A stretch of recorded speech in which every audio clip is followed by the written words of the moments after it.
Shalom sahabat setia, renungan pagi Warta Insan Berpengharapan yang terkasih dalam Tuhan Yesus Kristus. Selamat pagi, selamat berjumpa kembali dalam renungan Kristen pada pagi hari ini. Salam sejahtera saya ucapkan bagi sahabat semua dimanapun berada. Kiranya damai dan sukacita dari Roh Kudus senantiasa melimpah di dalam hati dan kehidupan sahabat sekalian. Sebelum kita mendengarkan renungan firman Tuhan pada pagi hari ini, mari sama-sama kita berdoa. Bapa kami yang ada dalam kerajaan sorga, Bapa di dalam Tuhan Yesus Kristus Tuhan dan Juru Selamat kami, Bapa yang amat baik dalam kehidupan kami bersyukur kepadamu ya Tuhan atas berkat kemurahan Tuhan dalam kehidupan kami. Terima kasih sudah menjaga dan melindungi kami sepanjang tidur malam kami, sehingga kami boleh bangun kembali pada pagi hari ini dengan kesehatan dan kekuatan yang baru dan diberkati oleh Tuhan. Semuanya karena kasih dan kemurahan Tuhan. Ya Bapa, saat ini kami mau mendengarkan sabda firman-Mu. Berfirmanlah kepada kami ya Tuhan, urapilah kami dan jamalah hati kami. Berilah kami hikmat-Mu agar kami dapat mengerti dan taat melakukan kehendak-Mu. Di dalam nama Tuhan Yesus Kristus firman yang hidup kami berdoa. Haleluya. Amin. Sahabat yang baik hati, ayat renungan kita pada pagi hari ini terdapat di dalam kitab Kisah Para Rasul pasalnya yang ke-11, ayatnya yang ke-17 dan ayatnya yang ke-18 yang berkata demikian. Jadi jika Allah memberikan karunia-Nya kepada mereka sama seperti kepada kita pada waktu kita mulai percaya kepada Yesus Kristus, bagaimanakah mungkin aku mencegah Dia? Ketika mereka mendengar hal itu, mereka menjadi tenang. Lalu memuliakan Allah, katanya, jadi kepada bangsa-bangsa lain juga Allah mengaruniakan pertobatan yang memimpin kepada hidup. Demikian firman Tuhan. Ayat emas renungan kita pada pagi hari ini terdapat di dalam ayatnya yang ke-18. Ketika mereka mendengar hal itu, mereka menjadi tenang. Lalu memuliakan Allah, katanya, jadi kepada bangsa-bangsa lain juga Allah mengaruniakan pertobatan yang memimpin kepada hidup. Judul renungan kita pada pagi hari ini adalah Karunia-Nya yang membarui. Sahabat setia, renungan pagi Warta Insan Berpengharapan yang terkasih dalam Tuhan Yesus Kristus. Mengawali renungan pada pagi hari ini, saya menyampaikan beberapa pertanyaan berikut kepada kita, yaitu apa yang akan kita lakukan bila kita mendapat berita bahwa waktu hidup kita tinggal 100 hari lagi? Atau apa yang akan kita lakukan bila kita mendapat berita bahwa waktu hidup kita tinggal 10 hari lagi? Dan atau apa yang akan kita lakukan bila kita mendapat berita bahwa waktu hidup kita tinggal 1 hari lagi? Apapun jawaban kita nantinya, seharusnya membuktikan bahwa hidup kita ini sangat berarti dan sungguh patut untuk diusahakan demi sebuah akhir hidup yang membahagiakan. Bacaan kita pada pagi hari ini menceritakan kepada kita tentang perselisihan yang terjadi antara orang-orang dari golongan yang bersunat dengan Rasul Petrus ketika ia tiba di Yerusalem.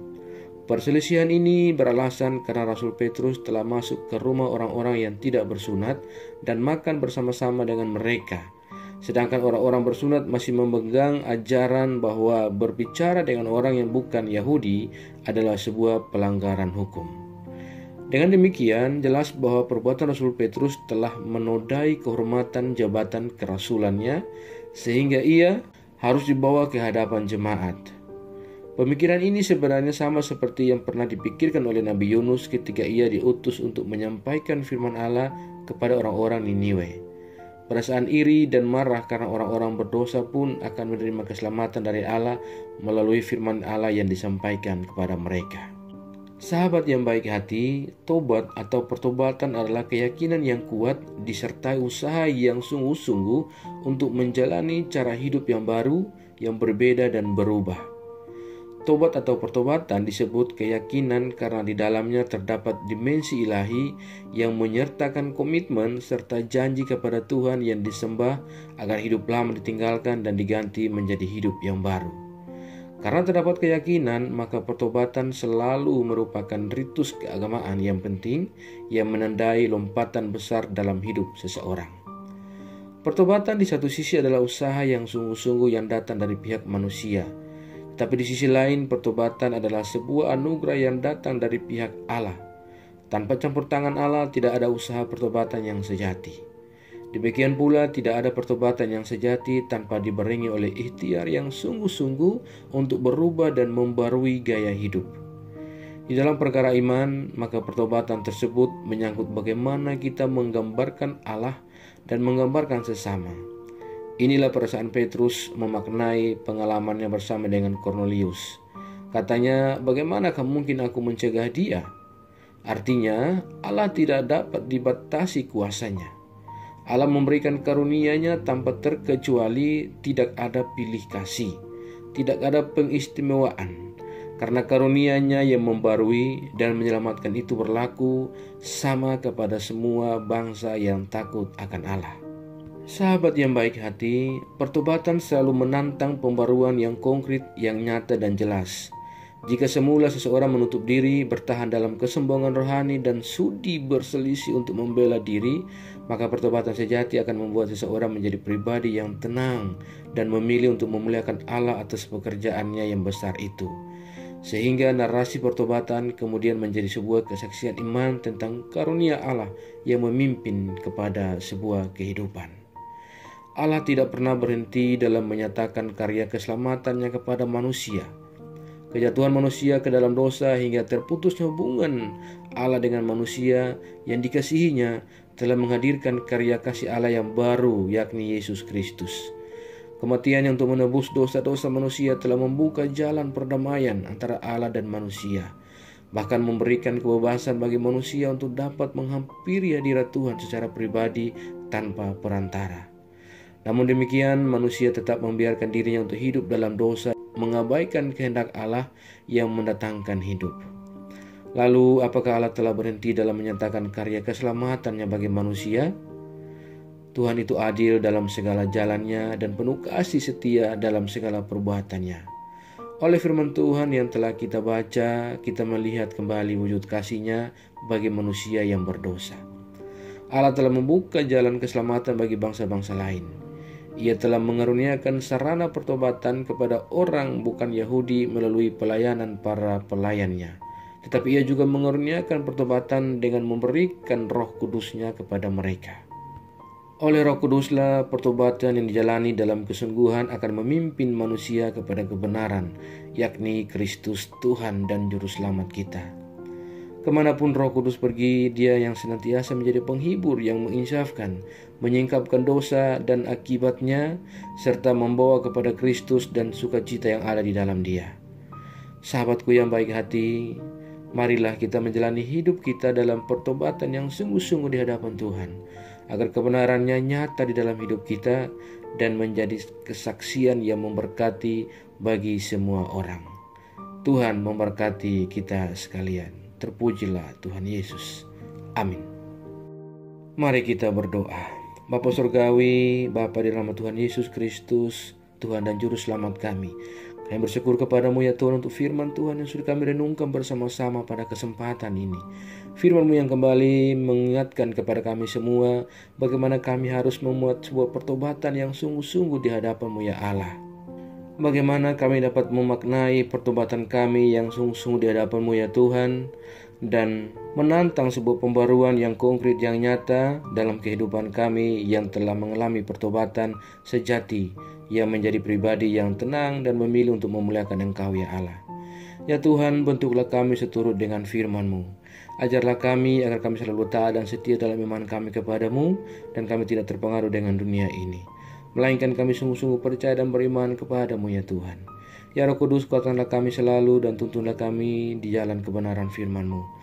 Berkatilah kami di sepanjang hari ini dalam segala tugas dan aktivitas kami. Pimpinlah dan bimbinglah kami agar semua yang kami kerjakan di hari ini boleh menyenangkan hati-Mu ya Bapa. Ya Tuhan, saat ini hamba kembali berdoa untuk setiap kami yang mengikuti renungan di pagi ini. Tuhan memberkati kami dan Tuhan menolong kami. Kami yang bergumul dengan sakit penyakit untuk sebuah kesembuhan, Tuhan kiranya menjamah dan menyembuhkan kami. Tuhan berikan kami jalan keluar dalam setiap pendidikan-pendidikan yang kami tempuh, dan Tuhan menolong kami yang dalam keadaan lemah fisik, Tuhan kuatkan. Kami yang bergumul untuk pekerjaan, Tuhan menolong kami. Ya Tuhan, kami yang sakit Tuhan sembuhkan. Kami yang bersedih dan bersusah hati, Tuhan berikan penghiburan secukupnya ya Bapa. Terima kasih ya Tuhan Yesus yang baik. Kami berdoa bagi bangsa dan negara kami Indonesia tercinta. Tuhan menolong bangsa kami, Tuhan menolong para pemimpin-pemimpin bangsa kami. Terima kasih ya Tuhan, berilah hikmat marifat kepada para pemimpin bangsa kami. Kami juga berdoa bagi seluruh gereja-gerejamu di seluruh pelosok muka bumi ini ya Tuhan. Engkau memberkati setiap pelayanan-pelayanan berlangsung bagi kemuliaan nama Tuhan. Ya Bapa, perlengkapi kami semua, para hamba-hamba Tuhan, umat-Mu, dengan hikmat marifat daripadamu ya Allah. Kuatkanlah dan teguhkan iman kami ya Tuhan, agar kami tetap teguh dan beriman kepada Engkau dalam menghadapi setiap godaan dunia ini. Terima kasih ya Tuhan Yesus yang baik. Jauhkanlah kami semua dari segala mara bahaya. Kami percayakan segala hidup dan pergumulan kami ke dalam tangan kuasa-Mu. Kami meyakini dan percaya bahwa Tuhan akan membawa kami, memimpin kami ke dalam segala rencana Tuhan yang indah dalam hidup kami. Di dalam nama Tuhan Yesus Kristus, kami sudah berdoa dan mengucap syukur kepada Bapa di sorga. Ya Tuhan, di dalam pengasihan-Mu kami memohon, dengarkanlah doa kami. Peliharalah kami semua dalam kasih Tuhan kami Yesus Kristus, yang adalah Tuhan dan Juru Selamat kami, yang telah mengajarkan kami doa agung yang sempurna. Kami ucapkan secara bersama-sama. Bapa kami yang di sorga, dikuduskanlah nama-Mu, datanglah kerajaan-Mu, jadilah kehendak-Mu di bumi seperti di sorga. Berikanlah kami pada hari ini makanan kami yang secukupnya, dan ampunilah kami yang kesalahan kami, seperti kami juga mengampuni orang bersalah kepada kami, dan janganlah membawa kami ke dalam pencobaan, tetapi lepaskanlah kami daripada yang jahat. Karena Engkau yang punya kerajaan, dan kuasa, dan kemuliaan sampai selama-lamanya. Arahkanlah seluruh kehidupan kita kepada Tuhan dan terimalah berkat-Nya. Tuhan memberkati engkau dan melindungi engkau. Tuhan menyinari engkau dengan wajah-Nya yang kudus dan memberikan engkau kasih karunia. Tuhan menghadapkan wajah-Nya kepada engkau dan memberi engkau damai sejahtera. Berkat anugerah dari Bapa Surgawi, cinta kasih karunia dari Tuhan Yesus Kristus, di dalam persekutuan dan penghiburan Roh Kudus, menyertai kita semua, sekarang ini dan kekal selama-lamanya. Haleluya. Amin. Selamat pagi dan selamat beraktivitas di hari ini bagi saudara sahabat sekalian. Tuhan memberkati. Sampai jumpa di renungan berikutnya. Shalom.